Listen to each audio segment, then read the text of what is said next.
Assalamualaikum Sobat Garuda.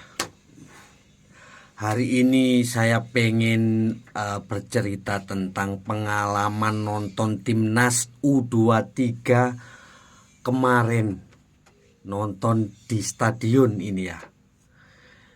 Cerita tentang para penonton. Ini cerita ya, entah fakta atau pengalaman dari yang aku ambil dari kesimpulan aku nonton semalam. 1 jam dan beberapa menit dan mulai kick off, penonton itu hampir tidak ada. Entah kenapa, entah karena selesai acara rusuh di Indonesia, atau memang faktanya dengan mengeluarkan uang segitu masyarakat di Sidoarjo itu tidak mau menonton karena kualitasnya hanya seperti ini ya. Apa karena itu saya juga nggak tahu, tapi ketika dimulai kick off,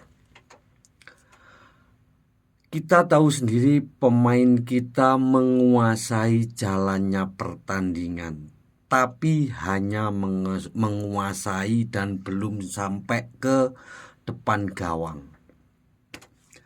Menit berjalan,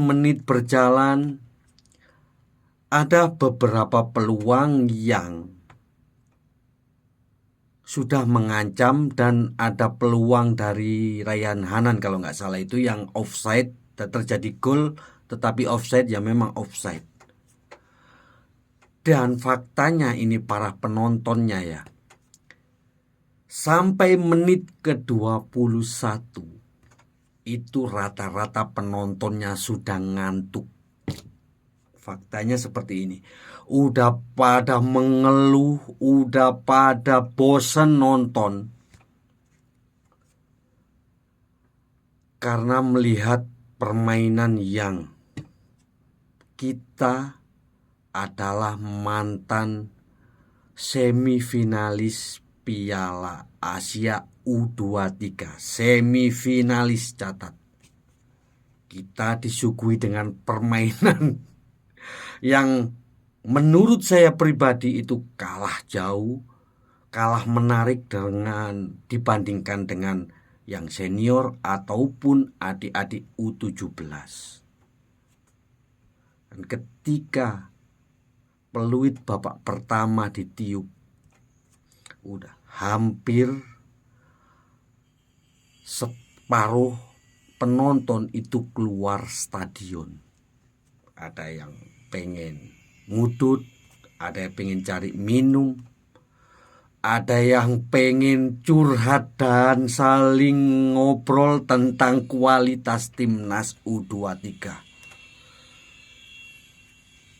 Faktanya memang setelah kick off babak kedua, kita disuguhkan dengan permainan yang hampir sama dengan permainan sebelum-sebelumnya oleh adik-adik timnas U23.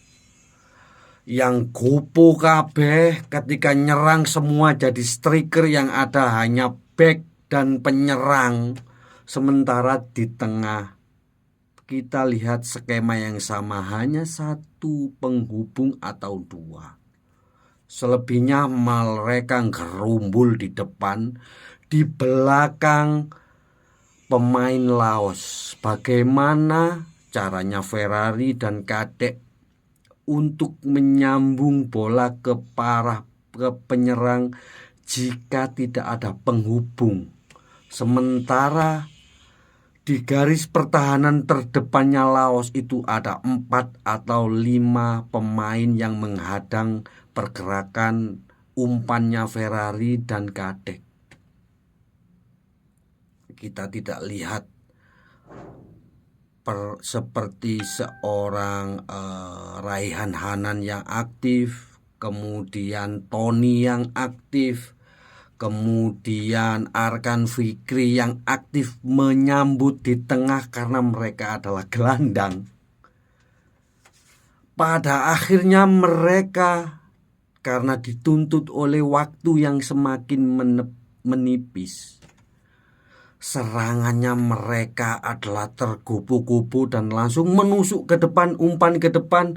Umpannya pun karena terburu-buru gopo kabeh, jadinya hasilnya tidak bisa tenang ketika diselesaikan oleh pemain depan.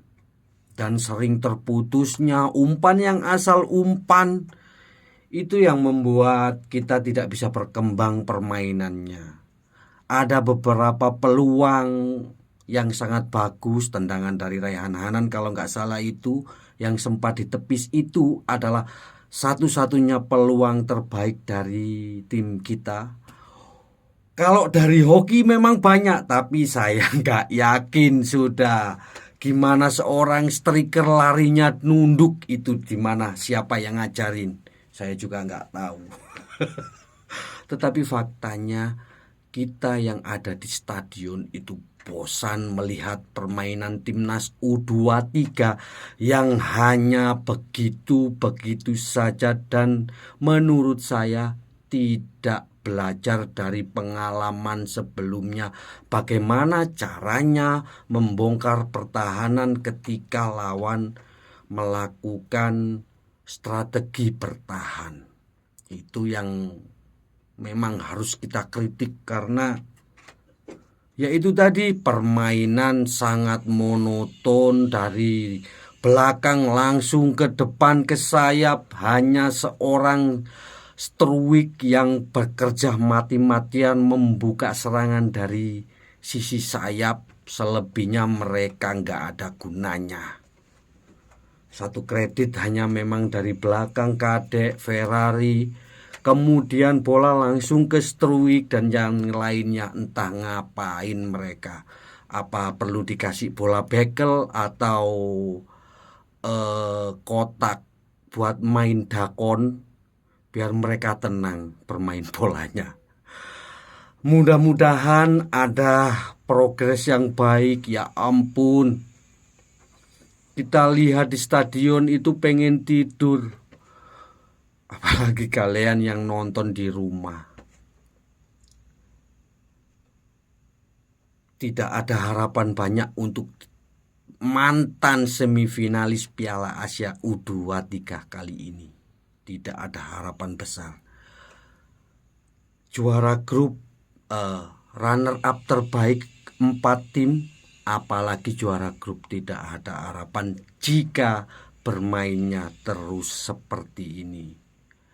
Salam sukses buat adik-adik timnas U23. Semoga kalian belajar dari permainan-permainan sebelumnya. Semoga bisa berubah dan bisa mengalahkan Korea, walaupun sepertinya mustahil, tapi bisa jika kalian mau berubah. Assalamualaikum.